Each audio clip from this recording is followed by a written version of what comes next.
Yang pertama saya akan membukakan sedikit rahasia tentang kunci-kunci pembuka kekuatan positif. Ada beberapa kunci untuk membuka kekuatan positif pada diri kita. Dan kunci-kunci itu kalau kita sudah mengenalnya, apalagi bisa menggunakannya, yang namanya kunci itu adalah pembuka. Maka semua berkah kehidupan yang tersembunyi di alam semesta, termasuk pada diri kita sendiri, maka akan terbuka dengan sendirinya. Langkah pertama, kunci utama untuk membuka kekuatan positif pada diri kita adalah kita harus belajar jatuh cinta pada kehidupan ini. Sekali lagi, belajar jatuh cinta pada kehidupan ini. Bukan melekat pada kehidupan, tetapi belajar jatuh cinta pada kehidupan ini. Yang namanya jatuh cinta berarti kita selalu diliputi oleh kegembiraan, sukacita, keindahan. Itu yang saya maksud.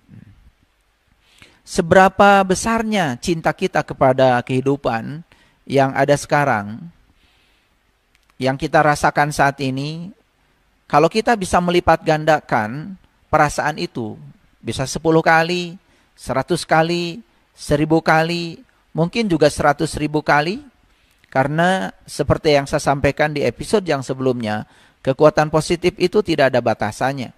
Kekuatan positif itu tidak terbatas. Berbeda dengan ketika seseorang jatuh kepada ketiadaan kekuatan positif. Maka ada titik nadirnya, ada titik rendahnya. Dan titik rendah itu adalah titik kebangkitan seseorang. Karena tidak mungkin ada orang yang nyaman terus dalam penderitaan. Maka titik rendah penderitaan yang dicapai oleh seseorang bisa menjadi titik balik orang itu mencapai kebangkitan. Jadi tidak ada plafon sebetulnya untuk kadar cinta yang mampu kita rasakan. Dan semuanya ada di dalam diri kita sendiri. Jadi kalau sekarang kita sudah memiliki yang namanya perasaan positif di dalam diri kita, nah sekarang tugas kita cuma tinggal melipat gandakan perasaan itu. 10 kali, 100 kali, 1000 kali, terserah kita. Sekali lagi tidak ada plafon untuk itu. Kita harus sadar bahwa sebetulnya kita terbuat dari cinta. Dan itulah inti zat dan sifat kita. Mari kita kembali ke belakang. Sebetulnya kita semua tercipta akibat ayah ibu kita berpelukan. Kita tercipta bukan hasil pukul-pukulan. Kita tercipta oleh kekuatan positif. Kita tercipta oleh cinta. Dan kalau tidak disemaikan cinta oleh Allah kepada ayah dan ibu kita, mungkin kita pun tidak ada. Dan semua kita tercipta itu karena cinta. Oleh karena itu, maka inti dari zat kita, inti dari sifat kita itu adalah cinta. Jadi kalau kita merujuk ke belakang, proses terbentuknya diri kita karena kita produk dari cinta, maka orang yang selalu berkesadaran seperti itu tidak mungkin di kehidupan ini mengalami ketiadaan cinta. Maka orang yang sadar dengan asal usulnya, setiap ruang dan waktu yang dia lakukan adalah selalu mengungkapkan cinta, mengungkapkan kekuatan positif pada semesta. Dan siapapun yang terus-terus mengungkapkan kekuatan positif pada pikiran dan perasaannya, maka tidak bisa tidak bisa tidak perlu diragukan lagi, maka dia akan bisa menerima limpahan keberkahan yang positif dari semesta. Karena siapa yang memberi, maka dia akan menerima. Ketika kita jatuh cinta kepada kehidupan, setiap batasan-batasan kehidupan pun akan lenyap. Karena sesungguhnya semua yang membuat manusia terbatas karena batasan-batasan yang diciptakan oleh pikiran dan perasaannya sendiri. Karena manusia sering mengatakan, saya tidak bisa. Manusia sering mengatakan itu tidak mungkin. Manusia sering mengatakan seakan-akan dirinya itu tidak layak untuk mencapai sesuatu. Nah, batasan-batasan itu yang sering ditanamkan kadang-kadang oleh lingkungan kepada seseorang, dan orang itu kemudian menanamnya di pikiran bawah sadar, dan batasan-batasan itu akan kemudian terbawa terus-menerus dalam kehidupan. Tetapi ketika seseorang sudah jatuh cinta pada kehidupan, maka setiap batasan itu menjadi lenyap. Kita perhatikan sederhana saja. Kalau kita bisa sering-sering memperhatikan tubuh kita saja. tubuh kita yang terdekat dengan kita. Bagaimana anugerah mata dan penglihatan yang diberikan pada kita. Bagaimana anugerah telinga dengan pendengaran yang diberikan kepada kita. Bagaimana anugerah mulut kita dan kita diberi kemampuan untuk berbicara. Bagaimana anugerah nafas kita. Bagaimana anugerah tangan kita. Bagaimana anugerah jantung kita. Bagaimana anugerah paru-paru kita, lambung kita. Bagaimana anugerah kaki kita. Memperhatikan yang sederhana saja pada diri kita, kita bisa jatuh cinta kepada kehidupan. Kenapa demikian? Karena segala sesuatu itu akan terasa adanya kalau sudah tidak ada. Coba perhatikan ya, ketika kita mengalami rasa sakit saja. Misalnya sakit di kaki kita. Biasanya kita bisa lari, kemudian tidak bisa lari. Biasanya jalan kita tegak, kemudian jalan kita tidak tegak. Apalagi ada orang yang mungkin saja mengalami serangan saraf ya di bagian otaknya sehingga melumpuhkan kakinya. Biasanya dia berjalan dengan mudah, kemanapun dia pergi bisa diantarkan oleh kakinya. Kemudian tiba-tiba harus menggunakan kursi roda, harus menggunakan tongkat, dan lain sebagainya. Segala sesuatu itu terasa adanya ketika tidak ada. Nah, oleh karena itu maka ketika kita memperhatikan betapa besarnya berkah tubuh ini dengan segala organ tubuh yang diberikan Allah kepada kita. Dan saya pernah mengatakan di kajian yang sebelumnya, hidup adalah merasakan kehidupan. Dan untuk merasakan kehidupan, kita diberikan bekal yang begitu lengkap di dalam diri kita. Ya, semua panca indera kita, semua organ tubuh kita, rasa yang diberikan kepada kita. Bukankah itu sebetulnya sangat luar biasa? Ketika kita mampu berterima kasih atas anugerah tubuh saja sebagai kendaraan yang sangat hebat, yang senantiasa membawa kita terus-menerus dalam proses perjalanan kehidupan ini, kita bisa jatuh cinta kepada kehidupan ini. Dalam sektor yang parsial, yaitu tubuh kita sendiri. Apalagi kalau kita memperhatikan yang lebih luas. Bagaimana keberadaan udara, bagaimana keberadaan matahari, bagaimana keberadaan air, bagaimana keberadaan api. Coba, kalau tidak ada api, tentu saja kita tidak bisa memproses seluruh makanan kita. Bahkan banyak orang yang tidak pernah berterima kasih. Pada api saja lupa. Ketika api menyala, lupa berterima kasih. Padahal ketika api tidak menyala, coba ya, mau memasak air tidak bisa. Memasak nasi tidak bisa. Dan tidak mungkin kan kita menelan mentah-mentah beras yang keras itu. Kalau tidak dimasak, tidak ada rasanya. Kita mau makan sayur, kalau tidak ada api, tidak bisa. Kita juga mau memasak lauk pauk, kalau tidak ada api, tidak bisa. Coba perhatikan itu semua. Kalau kita bisa memperhatikan betapa hidup, semua unsur-unsur dalam hidup ini luar biasa dan menakjubkan, maka kita akan jatuh cinta pada kehidupan. Siapapun yang jatuh cinta pada kehidupan, maka dia punya rasa yang positif pada kehidupan, maka kehidupan akan memberikan yang luar biasa kepada dirinya. Inilah sebetulnya yang ingin saya sampaikan di episode yang ke-8. Dan puncaknya nanti saya akan berbicara tentang rasa syukur. Karena rasa syukurlah yang bisa melipat gandakan ya semua berkah dalam kehidupan kita. Dan itu sesuai dengan ajaran semua agama yang yang dianut oleh kebanyakan manusia di semesta ini. Dan nanti kita akan sampai ke situ. Nah, selanjutnya, jadi ketika kita jatuh cinta kepada kehidupan, sekali lagi setiap batasan akan lenyap. Karena sebetulnya semua batasan itu berasal dari ketiadaan cinta. Semua batasan itu karena kita tidak bisa mengungkapkan cinta. Ketika kita bisa mengungkapkan cinta dan kita bisa jatuh cinta pada kehidupan, semua batasan-batasan itu akan lenyap. Jadi sesungguhnya kita bisa melampaui ya batasan dalam hal apapun. Batasan dalam hal uang, batasan dalam hal kesehatan, batasan dalam hal kebahagiaan, batasan dalam kegembiraan, batasan dalam jalinan hubungan. Jadi semua itu dapat dilampaui. Batasan-batasan itu dapat dilampaui. Syaratnya cuma satu, kita sudah bisa jatuh cinta kepada kehidupan. Ketika kita sudah jatuh cinta kepada kehidupan ini, ya, kita tidak punya perlawanan lagi. Dan apapun yang kita cintai akan muncul. Apapun yang kita inginkan akan muncul secara serta-merta. Karena apa? Sudah tidak ada perlawanan lagi. Seperti yang sudah saya sampaikan, ketika kita menolak sesuatu yang tidak kita inginkan dalam hidup, sebenarnya ketika kita mengatakan tidak, sesungguhnya kita sedang mengatakan iya.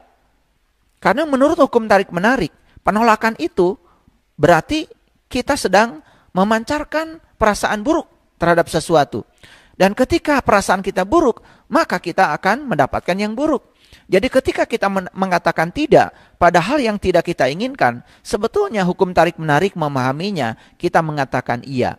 Nah, itulah mekanismenya, itulah rahasianya. Sudah saya bukakan pada kesempatan pada episode yang sebelumnya.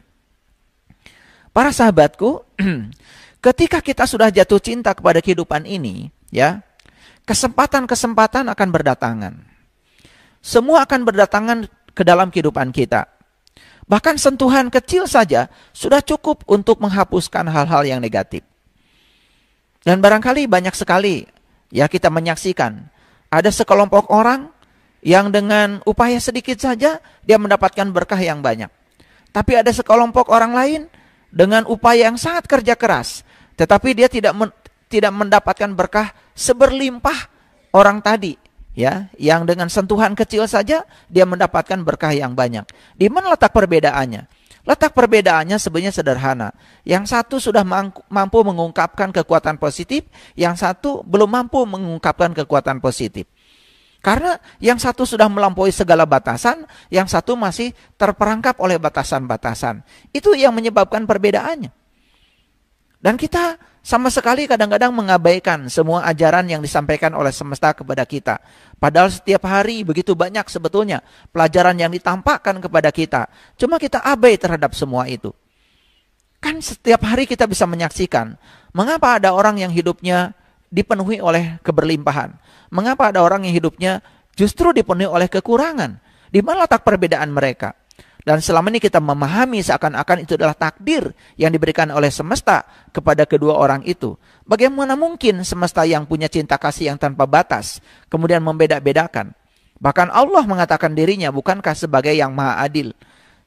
Dan Allah tidak mungkin memperlakukan hamba-hamba yang dicintainya berbeda. Dan Allah itu menyediakan kebahagiaan yang sama, menyediakan berkah yang sama. Yang menyebabkan dua orang itu berbeda mendapatkan berkah, itu bukan Allah sebetulnya, tapi dirinya sendiri. Sekali lagi, dirinya sendiri.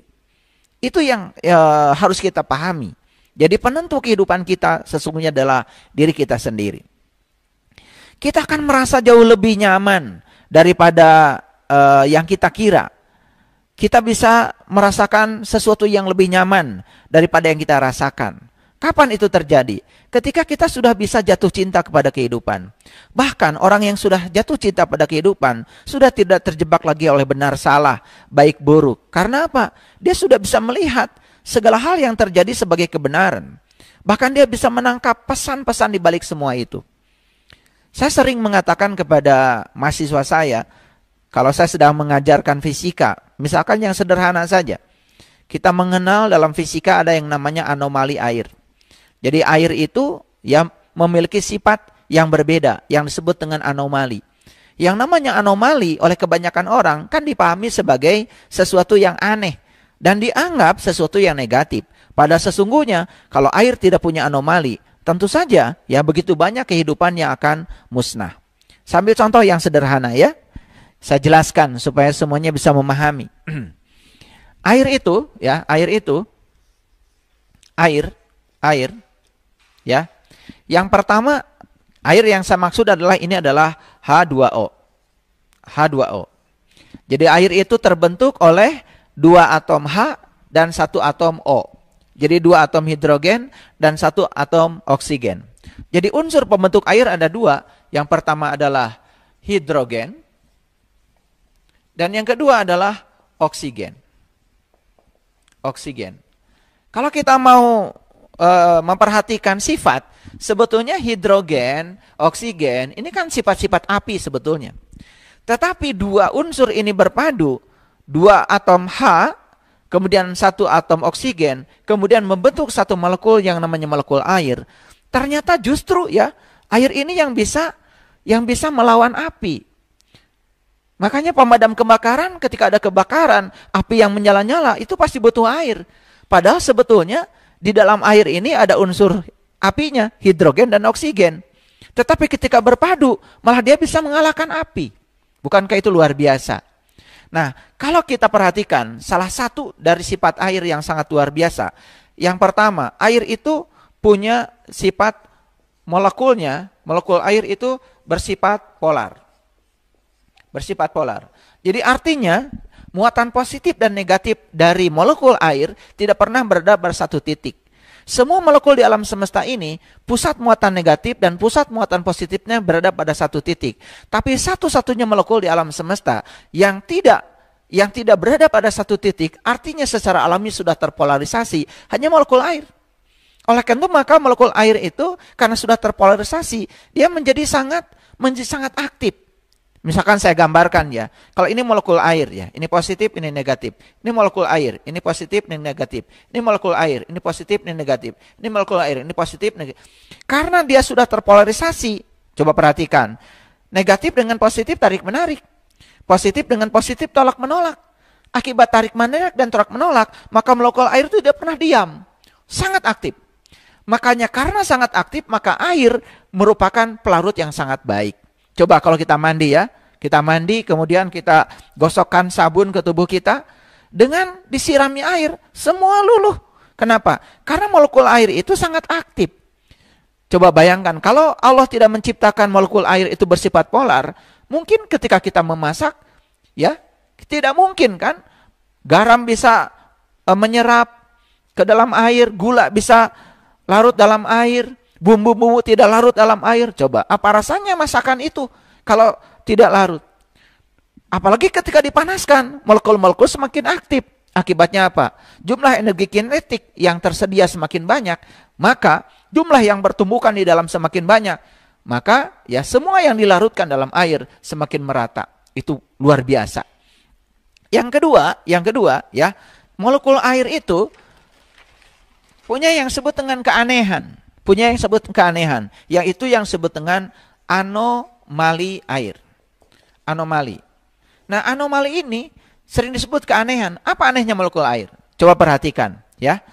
Air itu kalau suhunya turun dari 4 derajat Celcius ke 0 derajat Celcius, ini kan turun suhunya. Harusnya kalau turun itu menyusut.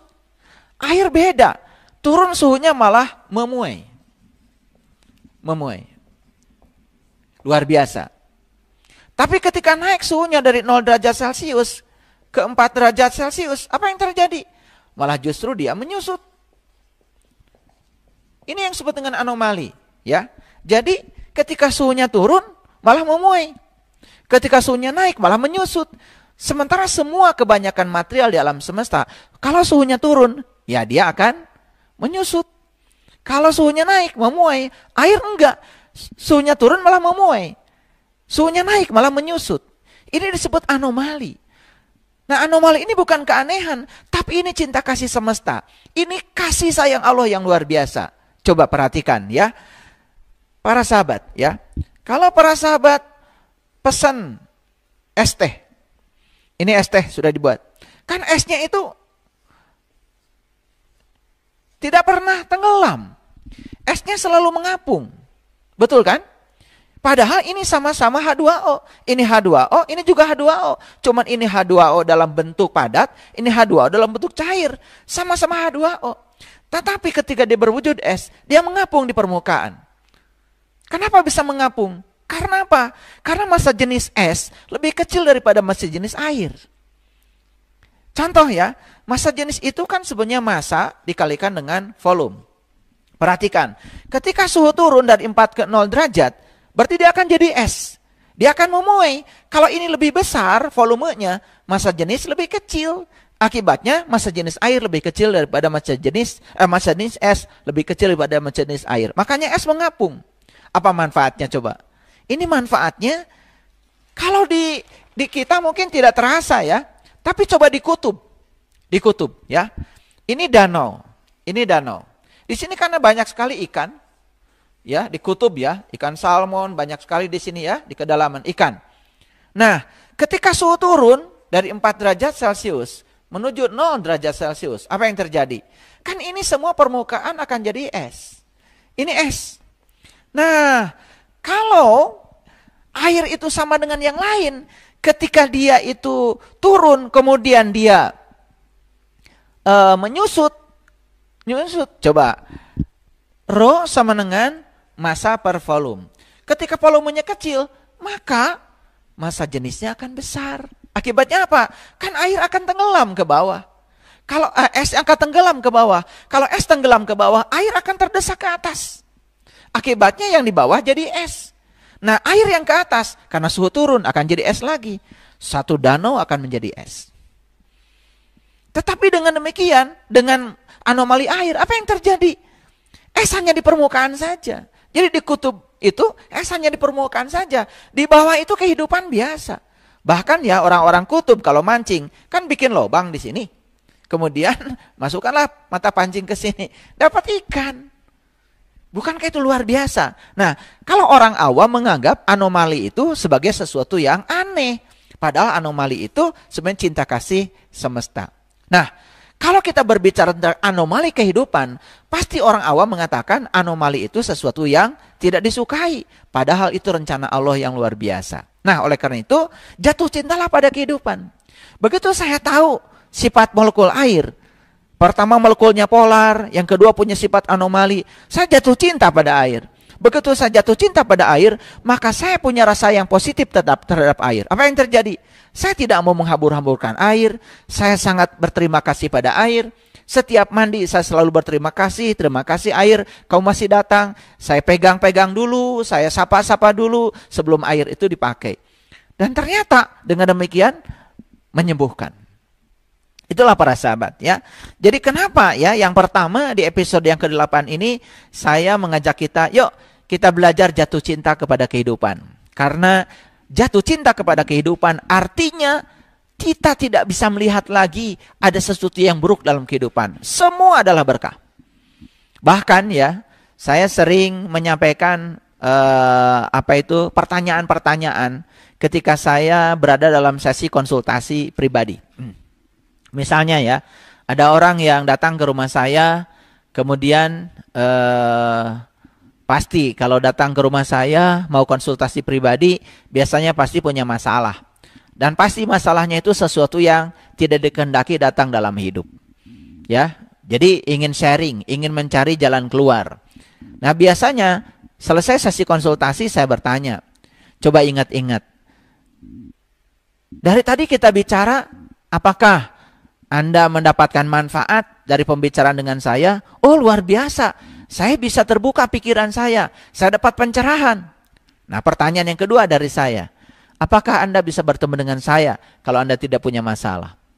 Oh iya ya, jadi siapa yang mengantarkan Anda kepada saya? Bukankah masalah? Jadi sebetulnya yang mengantarkan kita kepada pencerahan bisa jadi sesuatu yang tidak kita kehendaki dalam hidup.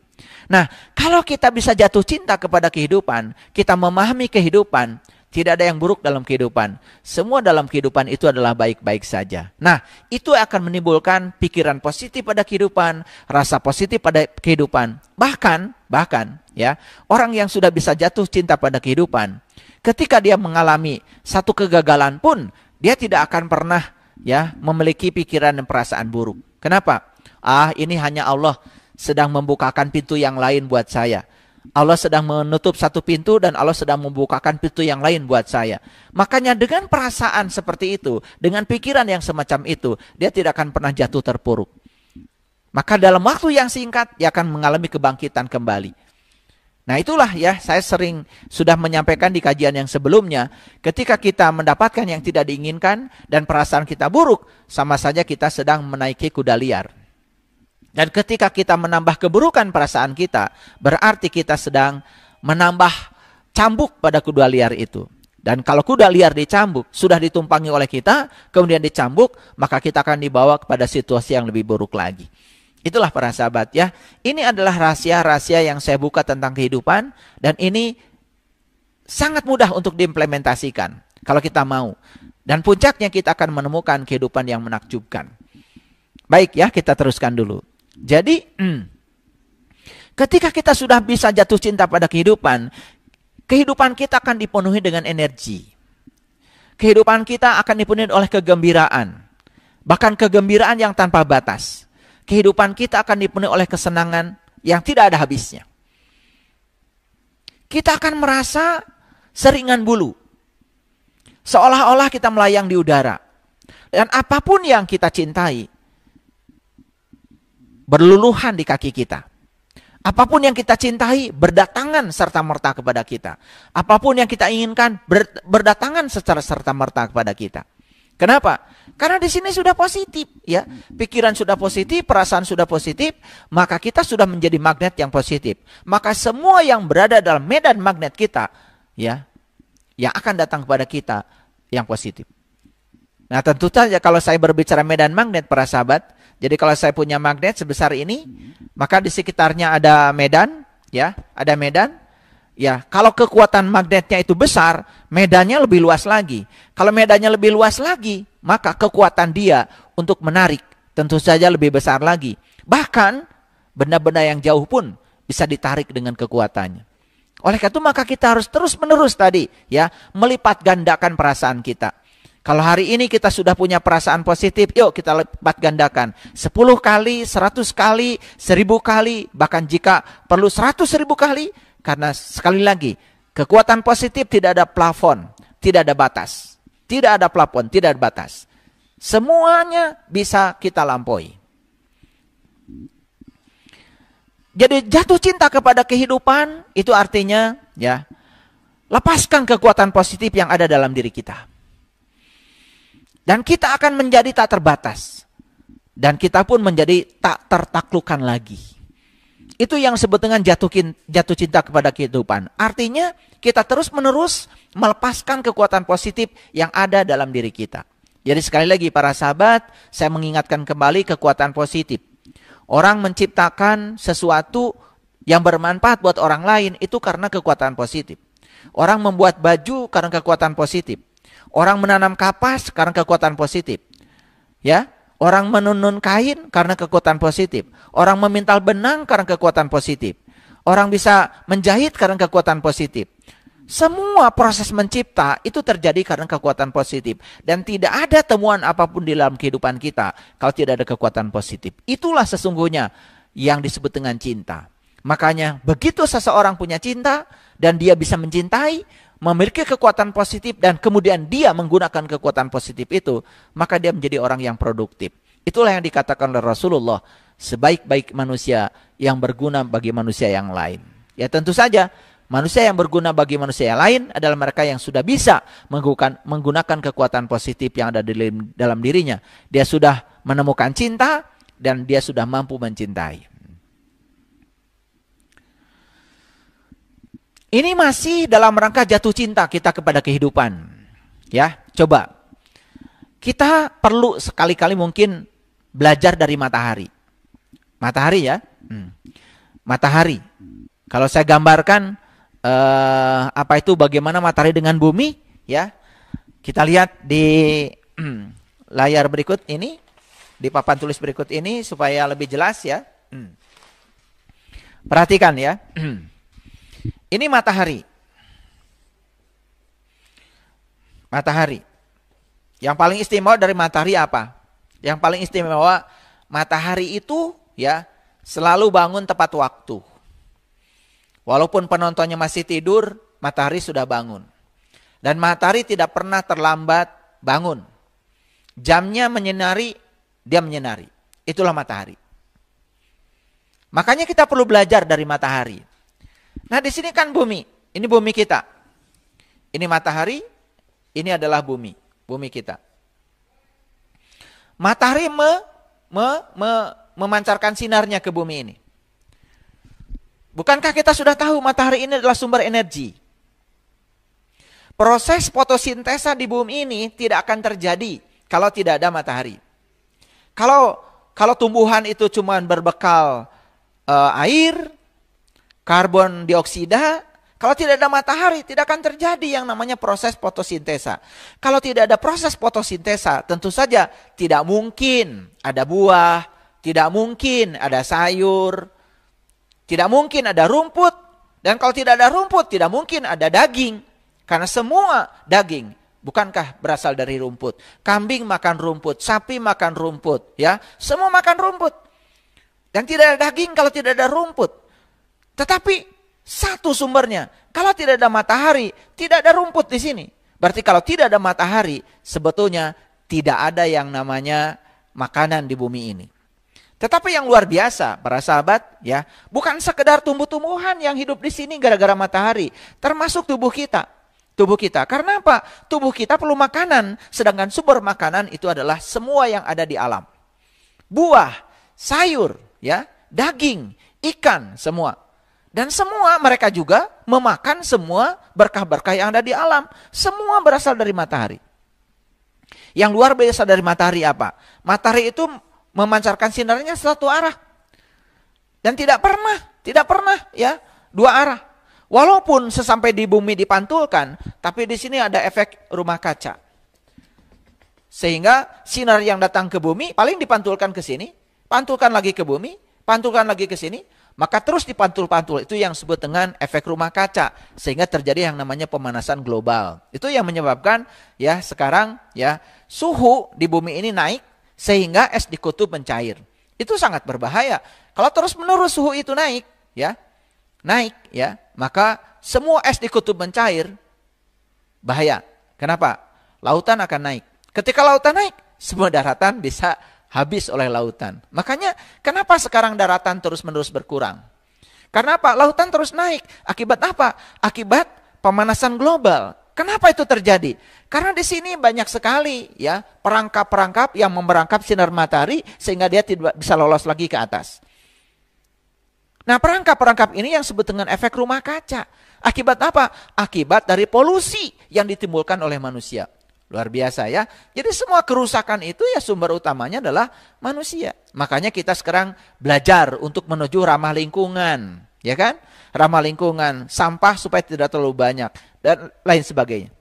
Nah, tapi yang paling luar biasa adalah matahari tidak pernah menuntut balas budi dari bumi. Tidak pernah matahari mengatakan pada bumi, tolong dong kau berterima kasih kepadaku. Matahari terus hanya bersinar, dan bersinar. Jadi kalau kita jatuh cinta pada kehidupan, mempelajari satu aja, bagaimana matahari itu memberikan kehidupan, bagaimana matahari itu memberikan cintanya kepada bumi. Kalau kita sadar itu saja, menurut saya sudah luar biasa. Makanya saya mohon maaf ya, kalau mau makan ya saya sering mengatakan ya bismillahirrahmanirrahim, Allahumma barik lana fima razaqtana wa qina azabannar. Setelah saya berdoa seperti itu saya tambah lagi, ya Allah ya berkahilah rezeki yang kau anugerahkan padaku. Manunggalkan rezeki ini dengan tubuhku, karena semua yang ada di piring itu akan bermanunggal dengan tubuh saya, akan menjadi diri saya. Dan untuk semua orang, dan saya mengatakan manunggalkan rezeki dengan tubuhku, sehat, kuat, sempurna.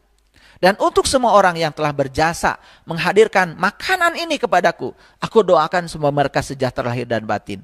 Dan untuk seluruh daya sambung semesta, tanah, air, api, udara, terima kasih, terima kasih, terima kasih. Baru saya baca Al-Fatihah.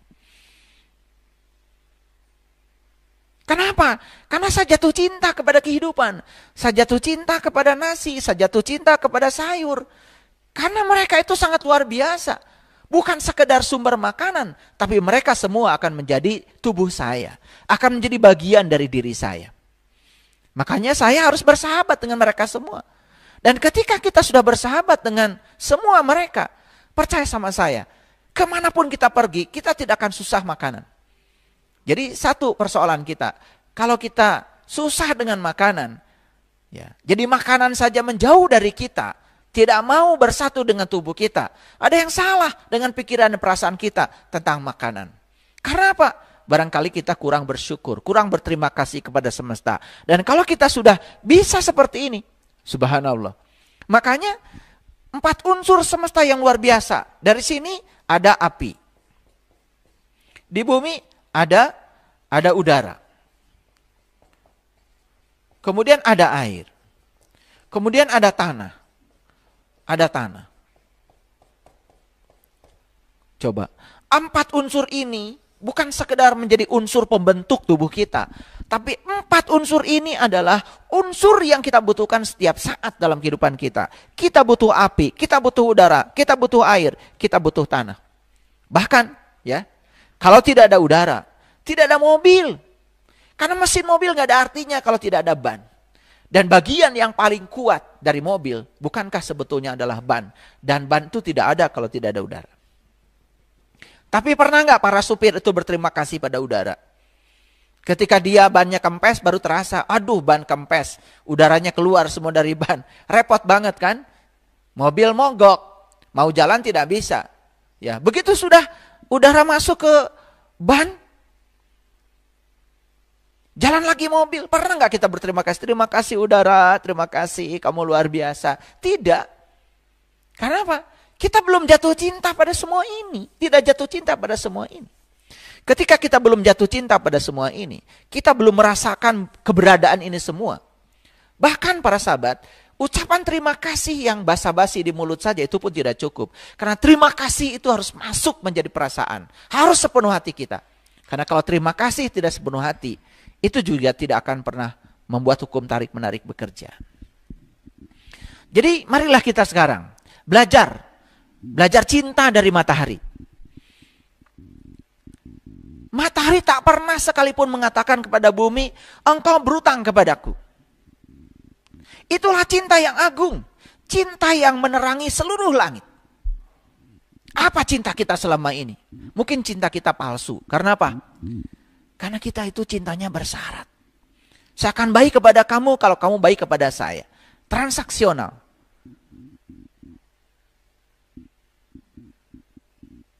Transaksional. Itulah cinta yang sangat sempit. Matahari sudah mengajarkan cinta yang sangat agung kepada kita. Tidak transaksional. Matahari terus saja menyinari. Dan tidak pernah minta balasan.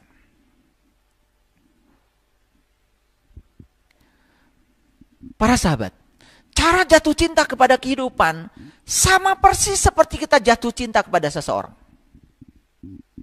Coba, ketika kita sedang jatuh cinta pada seseorang, kita mengagumi orang itu. Dan segala sesuatu tentang orang itu, ya, yang kita sedang jatuh cinta kepadanya, itu semuanya menjadi indah. Jadi orang yang sudah jatuh cinta pada kehidupan, melihat semua kehidupan ini adalah menakjubkan, sangat indah. Dia melihat laut, menakjubkan. Melihat udara, menakjubkan. Melihat semua.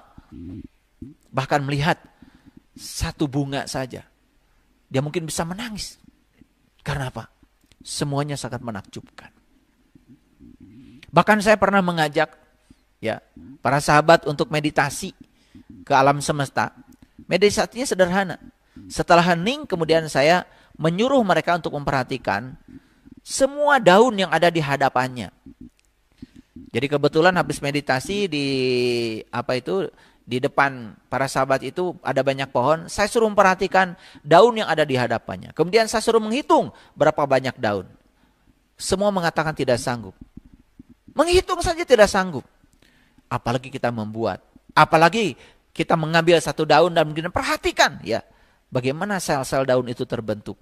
Bagaimana semesta? Bagaimana ruang kosong ini? Ruang kesadaran ini menciptakan semua itu. Makanya tidak mungkin lagi ya menyakiti pohon.